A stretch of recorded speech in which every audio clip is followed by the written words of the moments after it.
keturunan kita semuanya ganteng-ganteng, soleh-soleh.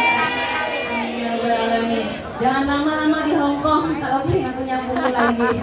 Ya.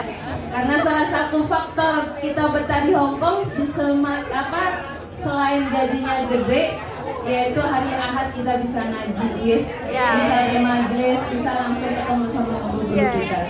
Baik jamaah sekalian, kembali luruskan niat kita untuk ngaji kembali. Pertama kita niatkan lillahi ta'ala, kedua kita niatkan untuk menggembirakan hati Nabi Muhammad SAW. Yang ngaji yang ketiga kita niatkan untuk menggembirakan hati orang tua kita, baik mereka yang masih hidup apalagi mereka yang telah wafat. Baik, kali ini kembali kita lanjutkan ngaji bareng bersama Al-Habib Ali Al-Hinduan. Falyatafadhal masykurra.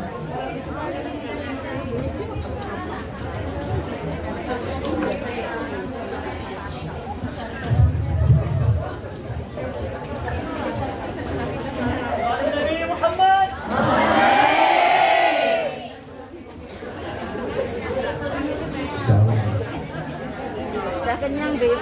Ya. Baik. Kita harus setia sama idola kita. Siapa yang kita idolakan? Ya jelas Nabi Muhammad SAW. Pokoknya kalau kita mengidolakan Nabi Muhammad pasti nggak akan sesat. Seperti yang tadi disampaikan oleh Gus Yusuf. Coba lihat para sahabat. Waktu sesi awal saya bercerita, cek.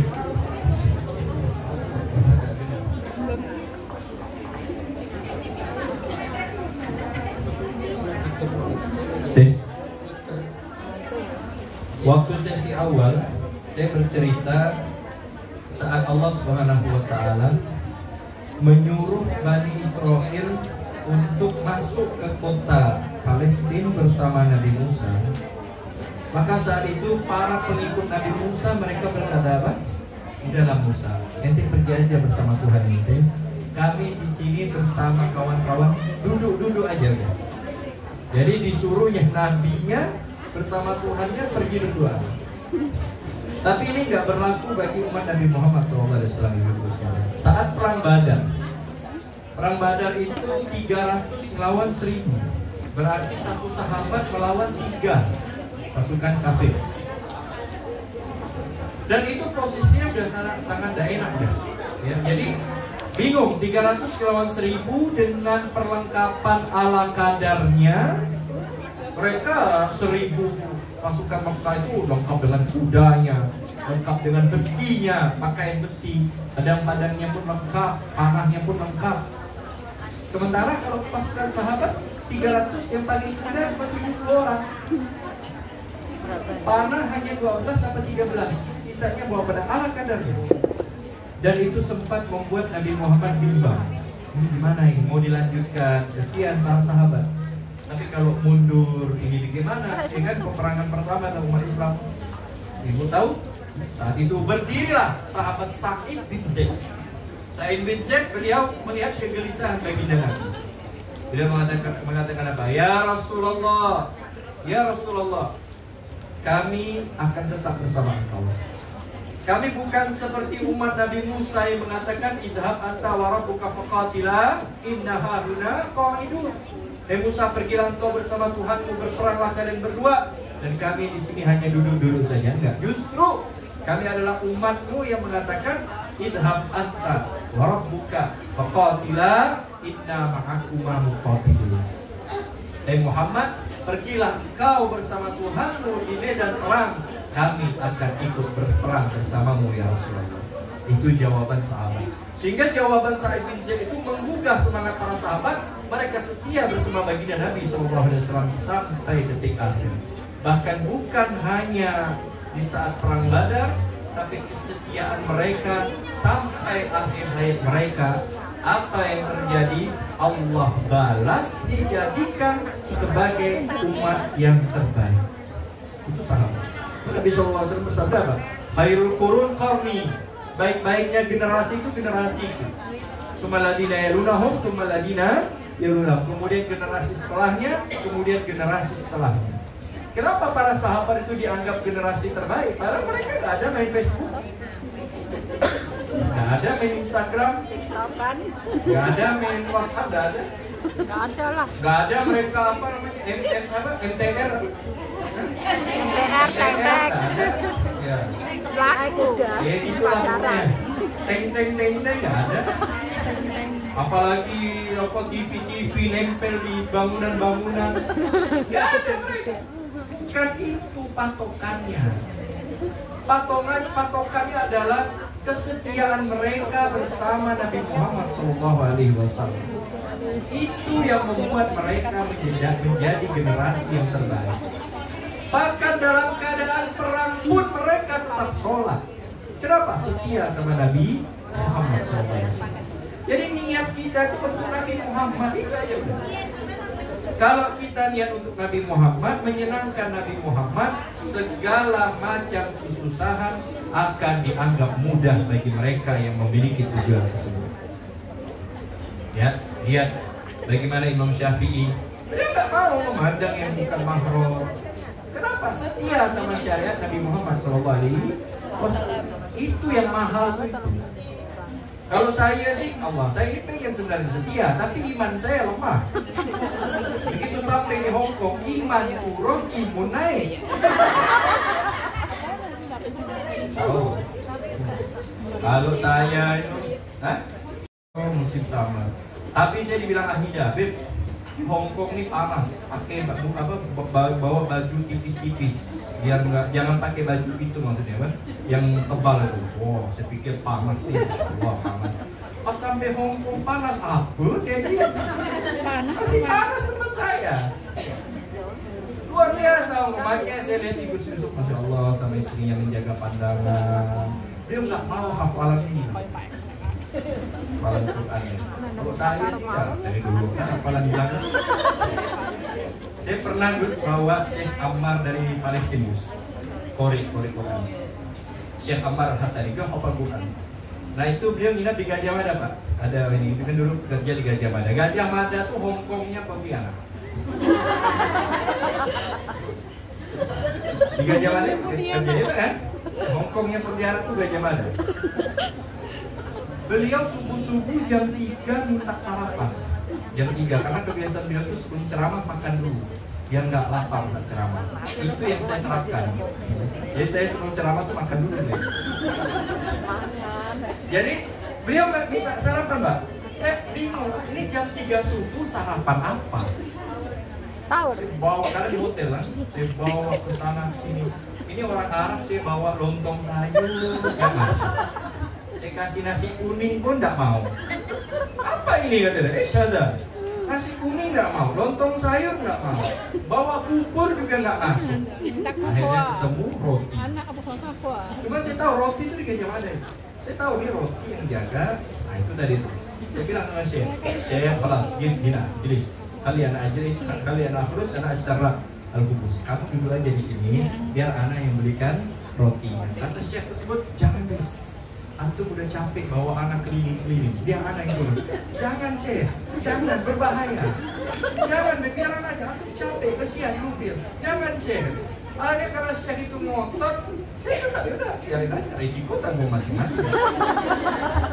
Subhanallahnya Bu, beliau turun, mobil, pas sampai toko, buka toko, langsung lari terbirik-birik ke mobil, seperti habis dikejar maling. Ada apa Syekh? Dia ngos-ngosan nih. Ya Allah ya Habib, toko apa yang dibawa ke anak?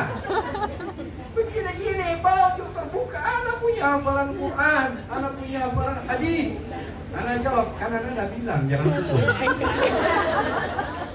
Kan dia maksud, akhirnya saya turun, bilang jangan Bib. Nanti hafalan antum hilang. Anak jawab, dari dulu dah hafalan anak hilang dah saya. Jadi kesetiaan itulah yang membuat kita dekat dengan Nabi Muhammad SAW. Setia bukan hanya di majlis. Ini di majlis, Masya Allah. Tapi bagaimana kesetiaan ini dibawa di luar majlis, dibawa di luar subtower ini. Subtower nih kan? Ya. Cuma saya nggak lihat subnya. Betul kan? Ketawa. Towernya. Lihat towernya. Namanya apa? Kan? Benar kan? Subtower kan? Ya, tahu. udah yain aja lah nyenengin saya. Saya ini jujur dari tadi udah sedih melihat Gus Yusuf ini. Bayangkan, beliau ini waktunya bagus loh, sempurna. Saya sesi pertama pas mau lampu mati. Beliau nggak ada mati lampu. Sesi kedua datang surat. Nggak tahu sesi ketiga yang datang apa. Ternyata dari awal kesombongan saya dibalas oleh Allah. Kau sombong, kau cuma selamat di imigrasi. Tadi saya nyinggung beliau di imigrasi. Dibalas sama Allah, hanya matikan kau lampu. Masya Allah. Hanya kualat anak sama itu. Nah, beliau hatinya bersih, Masya Allah. Amin ya Rabbal. Amin. Jadi ini motivasi terakhir sebelum kita sesi tanya jawab ke sini. Ada diskusi tanya jawab kan? Nah, jadi kita harus setia, ingat bagaimana apapun pekerjaan kita, apapun aktivitas kita, bagaimana keseharian kita, jangan pernah lupakan Nabi Muhammad. Menyenangkan Nabi Muhammad bukan hanya dengan sholawat. Betul, sholawat itu harus. Tadi sudah disampaikan dan saya setuju. Karena kami juga bagian nih, ada anak-anak camp sholawat. Kami punya komunitas menggerakkan orang untuk sholawat setiap hari ribuan kali. Tapi bukan hanya sholawat, tapi bagaimana syariat yang kita lihat, ya, bagaimana biar bisa sholat, bagaimana Ramadan kita tetap puasa. Saya mendapatkan banyak cerita dari Bunda, dari Ahida, dari kawan-kawan yang lain, ya, dari Afi, cerita bagaimana ditawarin macam-macam lah kan.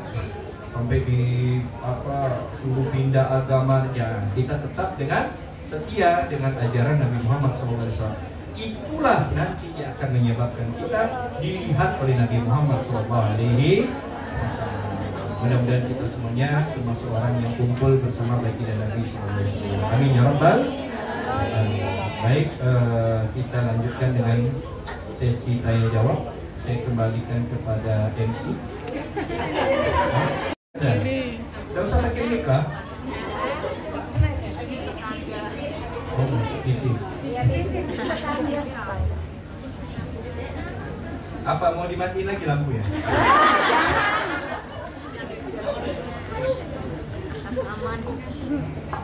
Ya, baik, sesi question and answer, bisa tanya jawab, bisa langsung ditanyakan ke Habib. Tapi kalau mungkin ada agak sedikit lebih mendetail, bisa ditulis dengan surat, bisa ditulis dengan kertas.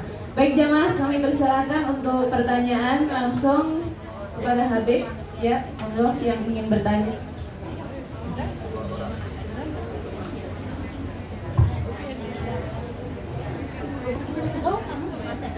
Assalamualaikum warahmatullahi wabarakatuh. Waalaikumsalam.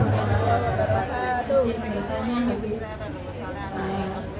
tentang seorang bapak, karena bapak saya menikah lagi, terus sekarang posisinya bersama istri keduanya, tapi dia tidak punya anak. Terus saya kepingin suatu saat bapak saya udah tua bisa kami rawat.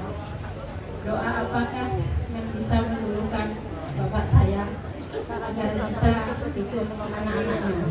Soalnya di sana nggak ada anak lagi, ada anak tirinya gitu. Terima kasih Habib. Wassalamualaikum warahmatullahi wabarakatuh. Waalaikumsalam warahmatullahi wabarakatuh. Mungkin saya langsung jawab aja ya. Kasus Mbak ini sama yang dialami oleh sahabat Nabi Sa'ad bin Abi Waqqas. Sa'ad bin Abi Waqqas ini, beliau sangat taat sama ibunya. Saya lupa nama ibunya. Sangat taat, sangat berbakti. Sehingga saking baktinya itu, walaupun Sa'ad bin Abi Waqqas masuk Islam, ibunya nggak masuk Islam. Tapi beliau kepengen ibunya itu masuk Islam. Sama dengan keinginan Mbak dengan ayahanda ini. Kepengen masuk Islam. Tapi ibunya nggak mau masuk Islam. Dan ibunya itu sangat marah melihat anak yang sangat disayangi itu masuk Islam. Sampai marah, sampai bilang begini ibunya, kalau kamu masih bertahan dengan ajaran Muhammad, maka mulai sekarang kamu nggak boleh merawat ibu. Hal ini pun adukan kepada baginda Nabi SAW. Ini gimana ya Rasulullah, dalam hadisnya itu kan, ya Rasulullah, ini saya sangat sayang sama orang tua saya, tapi orang tua saya mengucapkan kalimat tadi kalau masih dengan yang ngerawat ibu, sementara saya kepengen orang tua saya Islam. Apa nasihat Nabi SAW? Wa qul lahuma qawlan layyinan ma'rufa. Tetap ucapkan kepada kedua orang tua kamu itu dengan kalimat yang lemah lembut. Jadi walaupun orang tua kita itu mengusir dalam kasus Sa'ad bin Abi Waqqas, Rasulullah tidak menyuruh kita untuk menghardik apalagi atau memaksa, enggak. Apalagi sampai kita racuni dia dengan sianida, enggak kan? Tidak mungkin kan? Atau dihapus kakak, enggak. Rasulullah enggak seperti itu. Ternyata ibu ya, ternyata ada di sebuah kitab guru kami, Hatul Hamid, karya Abu Amin Qaimuddin, gurunya Bu Yahya juga, di situ dijelaskan runtutan doa. Selama ini kita itu beranggapan doa itu Allahumma, ya Allah, itu juga doa. Tapi bukan hanya terfokus di sini. Seperti ayat yang tadi saya sebutkan, ucapan yang baik itu bagian daripada doa. Jadi doa apa yang Mbak tanyakan tadi? Bisa saja dengan ucapan yang baik kepada ayahandanya, dengan ucapan yang baik kepada bapaknya, berkiblat dengan kasus Sa'ad bin Abi Waqqas tadi, bisa itu untuk menarik perhatian bapak untuk kembali kepada Mbak. Bisa.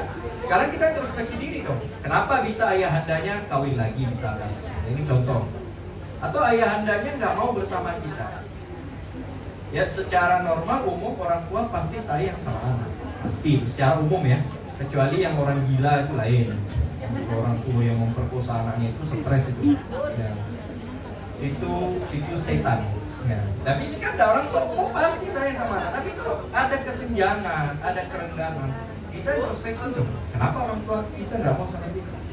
Jangan-jangan ada yang salah di diri kita. Mungkin ucapan kita yang terlalu galak, terlalu ceplas-ceplos. Orang tua itu kan sensitif ya. Apalagi udah masuk usia 60 ke atas, ya kan? Tumarada denahu asfala. Saat ini kan kembali muda lagi, bukan muda umurnya, bukan. Balik lagi pikun, balik lagi rapuh, balik lagi hatinya sensitif. Ya kita harus, selaku anak harus introspeksi. Kenapa nih nggak mau? Ini ada orang tua nggak mau sama anaknya, kenapa? Anaknya suka teriak-teriak, suka menghardik, ya. Kalau disuapin kamu, masuk nih.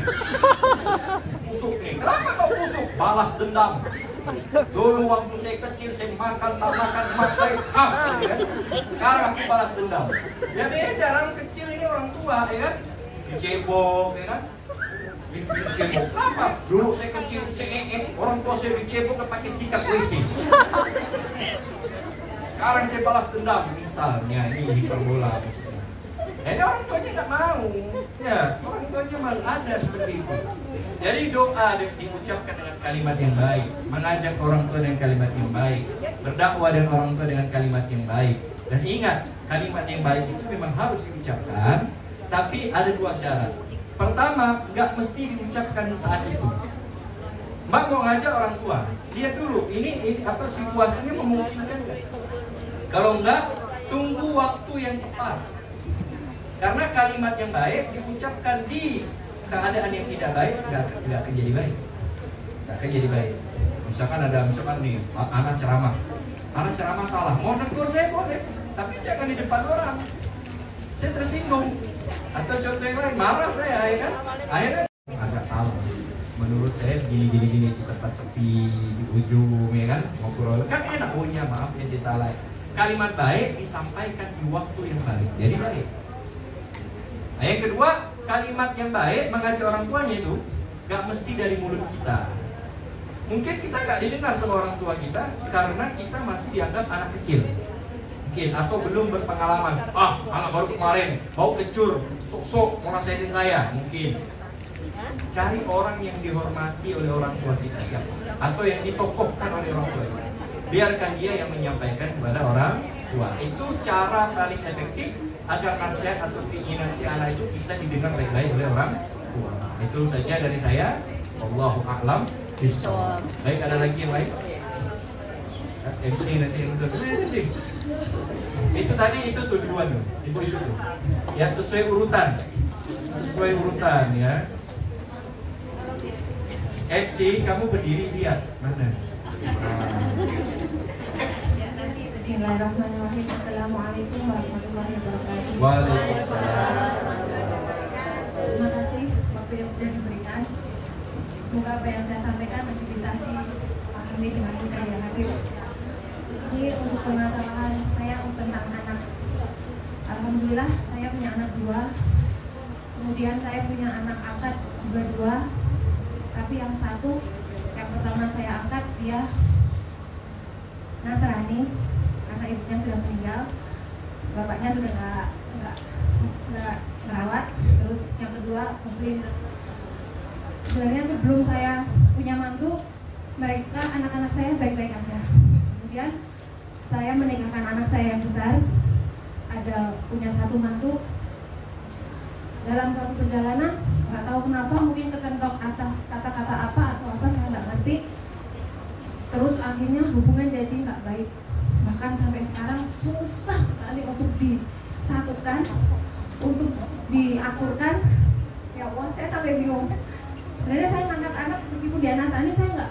Dulu pernah dia mau ikut Muslim, tapi karena dia nggak mau nanti kalau mama disalahkan banyak orang, harus mempengaruhi aku jadi mualaf, mama yang kena jelek di mata orang-orang dan keluarga. Akhirnya biarkan aku tetap Nasrani mah, tapi aku sayang semuanya. Yang saya bingungkan sekarang setelah saya punya mantu, sebenarnya anak kandung saya sendiri yang pertama, dia dari awal bisa mikir kalau juga istrinya agak yang keras hati, susah untuk dikasih tahu dan untuk memaafkan susah. Tapi karena barengan kemarin Lebaran ada sedikit masalah, karena mantu saya tidak mau anaknya juga dipegang sama anak angkat saya yang Nasrani. Karena dia saking sayang, dia mau pegang baby, akhirnya di sepak tangannya dan akhirnya terjadi sedikit pertengkaran. Akhirnya anak kandung saya yang pertama dia jadi condong ke istrinya. Bahkan dia sampai menyuruh saya untuk memilih, mama pilih anak angkat apa anak kandung. Masya Allah, saya nggak bisa karena saya sayang semuanya. Dan saya lillahi ta'ala saya rawat. Saya yakin saya merawat anak orang lain, insya Allah dalam keadaan apapun anak saya juga bakal dapat kasih sayang dari semua orang dimanapun. Yang saya bingungkan, apakah saya salah Habib kalau saya angkat anak mungkin dia yang Nasrani, dan terus apa yang harus saya lakukan? Saya nggak mau milih, saya sayang semuanya. Saya mohon juga doa dari Habib, semoga anak-anak saya bisa dirukunkan, bisa disatukan, apapun agamanya, semuanya atas kasih sayang Allah. Semoga bisa berkah barokah semuanya. Mohon maaf. Assalamualaikum warahmatullahi wabarakatuh. Waalaikumsalam warahmatullahi wabarakatuh. Masya Allah. Mudah-mudahan Allah menang segala kegelisahan beliau.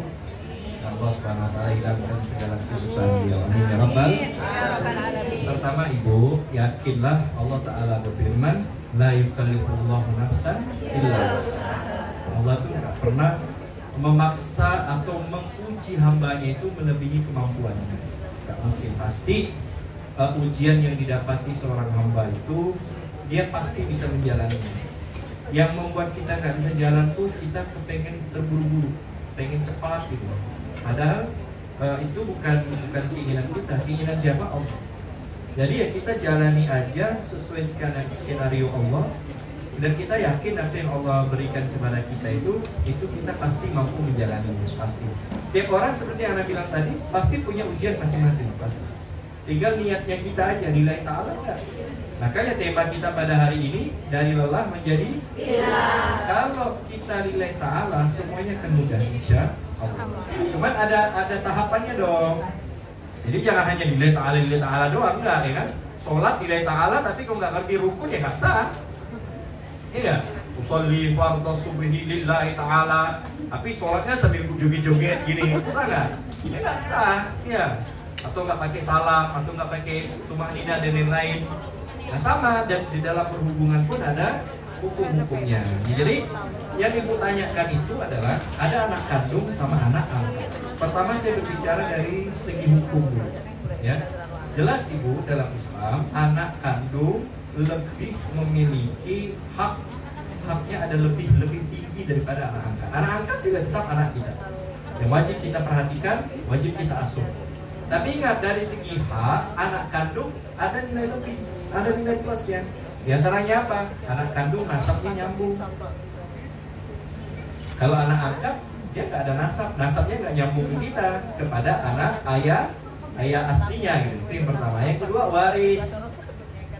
Kalau kita meninggal, yang mewarisi harta kita anak kandung. Kalau anak angkat nggak dapat waris, dia dapat dari jalur wasiat. Bisa. Kalau wasiat itu nggak boleh lebih daripada 1/3 harta. Itu panjang nanti tuntutannya. Intinya anak angkat dia nggak ada hak di dua ini, nggak ada hak di nasab, nggak ada hak di waris. Dan ingat ibu, ya, anak angkat tetap anak angkat. Artinya apa?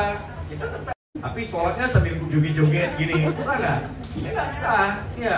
Atau nggak pakai salam, atau nggak pakai tumakninah dan lain-lain. Nah sama, dan di dalam perhubungan pun ada hukum-hukumnya. Jadi yang ibu tanyakan itu adalah ada anak kandung sama anak angkat. Pertama saya berbicara dari segi hukum, ya. Jelas ibu, dalam Islam anak kandung lebih memiliki haknya ada lebih tinggi daripada anak angkat. Anak angkat juga tetap anak kita, yang wajib kita perhatikan, wajib kita asuh. Tapi ingat, dari segi hak, anak kandung ada nilai lebih, ada nilai plusnya. Di antaranya apa? Anak kandung nasabnya nyambung. Kalau anak angkat, dia nggak ada nasab, nasabnya nggak nyambung kita kepada anak ayah aslinya gitu. Itu yang pertama. Yang kedua, waris. Kalau kita meninggal, yang mewarisi harta kita anak kandung. Kalau anak angkat nggak dapat waris, dia dapat dari jalur wasiat. Bisa. Kalau wasiat itu nggak boleh lebih daripada 1/3 harta. Itu panjang nanti tuntutannya. Intinya anak angkat dia nggak ada hak di dua ini, nggak ada hak di nasab, nggak ada hak di waris. Dan ingat ibu, ya, anak angkat tetap anak angkat. Artinya apa? Kita tetap mengasihi dia, tetap sayang sama dia. Tapi kalau anak angkat ibu itu adalah laki-laki, ada batasan aurat. Beda kalau anak kandung laki-laki, nggak apa-apa kan? Kita bersentuhan dengan anak kita yang laki-laki, anak ibu, nggak batal wudu. Ibu boleh, mohon maaf, buka kerudungnya, nggak apa-apa, bukan aurat. Tapi kalau di depan anak angkat, dia anak, tapi statusnya bukan anak kandung. Artinya kita nggak boleh bersentuhan membatalkan wudu dalam mazhab Syafi'i, ya. Lalu membuka kerudung tidak diperbolehkan juga. Artinya dari sisi ini ada perbedaan hak. Maka coba ibu introspeksi, apakah ada hak yang tidak saya tunaikan? Biasanya kejadian seperti ini dipicu ada kecemburuan. Ada kecemburuan, dan itu manusiawi. Kita nggak bisa menghilangkan kecemburuan di sisi manusia, nggak bisa. Kayak saya tadi, saya ngeliat Gus Yusuf difoto sama cewek-cewek. Saya satu pun tak ada.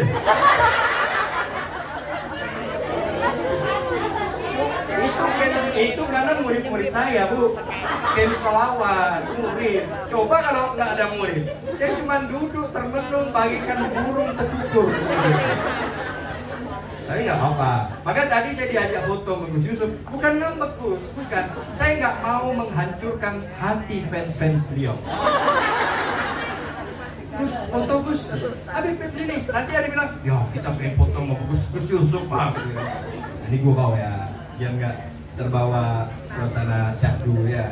Aduh, coba Bu, nggak bisa kita menghilangkan. Apalagi anak-anak kita ini bukan alumni pesantren nggak? Bukan kan?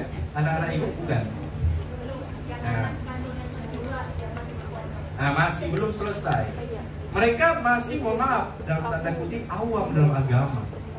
Itu wajar, di manusia luar itu wajar. Karena mereka belum 100% agama. Kita nyantri aja paling 2% ilmu agama yang dipelajari kan, apalagi nggak nyantri. Nah, jadi mungkin coba ibu introspeksi, apa mungkin ada hak-hak yang harusnya buat anak kandung saya, tapi nggak saya tunaikan, atau saya terlalu berlebihan kepada anak angkat. Nah itu apa namanya, biasa terjadi yang menyebabkan hubungan renggang antara saudara kandung dengan saudara angkat. Satu. Dan itu tentu yang mengetahui adalah ibu sendiri. Yang kedua, mungkin komunikasinya diperbaiki. Komunikasinya diperbaiki. Nah, itu kembali lagi kepada muhasabah itu. Komunikasi kita kepada anak gimana? Karena kita sama anak tuh ada kesenjangan komunikasi sehingga anak itu nggak mau curhat sama orang tua, atau orang tua ngomong nggak didengarkan. Kenapa? Berarti ada kesalahan dalam komunikasi. Komunikasi itu penting. Itulah yang membuat anak kita renggang sama kita, atau kebalikannya, si anak bisa dekat sama orang tua itu gara-gara komunikasi. Nah, selebihnya Bu, Ibu mungkin bisa konsultasikan ke psikolog. Ini bab psikolog ya. Kalau saya Ustadz, kapasitas saya berbicara dalam perspektif agama. Mungkin dalam kejiwaan, Bu bisa nanti datang ke psikolog atau ke psikiater, minta solusinya bagaimana anak saya. Kalau agama nggak masalah Bu, ya nggak, kita la ikraha fiddin, nggak boleh maksa anak kita harus masuk Islam, enggak. Ya, apalagi itu anak angkat kan. Tentu saya paham dalam hati nurani ibu kepengen anak itu pengen masuk Islam. Caranya bagaimana? Komunikasi yang baik. Dan kita tunjukkan kepadanya ini loh Islam, dengan akhlak yang baik, ya perilaku yang baik gitu. Itu akan membuat dia tertarik, bukan dengan paksaan. Nggak boleh. Haram memaksa seseorang, nggak boleh. Dalam agama ya, maksa orang masuk agama itu nggak boleh. Kecuali ada beberapa hal, tapi saya yakin itu nggak terjadi di Indonesia, seperti peperangan dan sebagainya. Nggak boleh, biarin aja dia dengan agama dia. Ya, nggak boleh kita paksa. Cuman mungkin komunikasinya. Nah, pendekatan komunikasi itu boleh ibu konsultasikan ke psikiater, karena dia yang paham itu masalah kejiwaan. Karena saya Ustadz, saya nggak mendalami itu ya. Dan juga jurusan saya bukan psikologi Islam. Wallahu a'lam bishawab. Ibu nanti habis sholat banyak ngadu kepada Allah, baca alam nasyarah al-qasatra, tempelkan tangan ke dada, itu insya Allah bisa menghilangkan kegalauan, menghilangkan gundah gulana. Kalau sekali kurang baca 2 kali, 2 kali kurang 3 kali, insya Allah 3 kali setiap habis sholat itu bisa menghilangkan galau kita. Alam nasyarah al-qasatra wada'na ini yang saya dapatkan dan saya mengamalkan itu. Waalaikumsalam warahmatullahi wabarakatuh.